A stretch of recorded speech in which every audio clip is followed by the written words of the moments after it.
अस्सलामु अलैकुम रहमतुल्लाहि व बरकातुहू। मैं मोहम्मद जावेद, सच की आवाज़ NPS न्यूज़। देखिए आज की ताज़ा अम्बाला की जो प्रॉपर्टी है उस जगह को सरदार इकबाल सिंह बबली, जो कि गुरुद्वारा साहब ब्रह्मबाला प्रबंधक कमेटी के एडवाइज़र कमेटी में रहते हुए, इन्होंने कमेटी ने पूरी ने मिलकर इनको सिख छावनी की जगह रेगुलराइज़ करने के लिए इनको सौंपा था।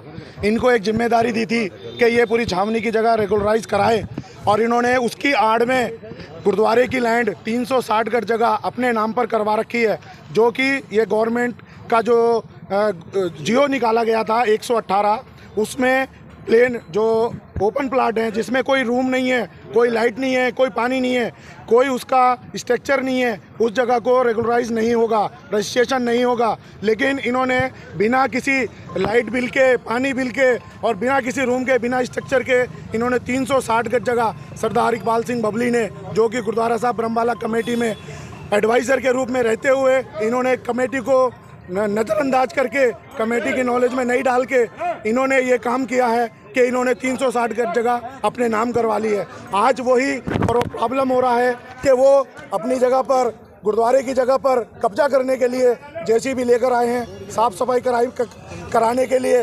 जो गुरुद्वारे का बोर्ड जगह पर लगा हुआ था गुरुद्वारे के नाम का, आज वो जगह में ये हालत में इन्होंने JCB लगाकर बोर्ड तोड़ रहे हैं, जगह को अपनी मन बनाकर। सारी संगत आप देख रहे हो, चारों तरफ सारी संगत खड़ी हुई थी अभी तक। अभी सबको पुलिस वाले इसमें क्यों इन्वॉल्व हो रहे हैं, ज़्यादातर हमको ये भी समझ में नहीं आ रहा पुलिस वाले क्यों इन्वॉल्व हो रहे हैं इसमें। क्यों?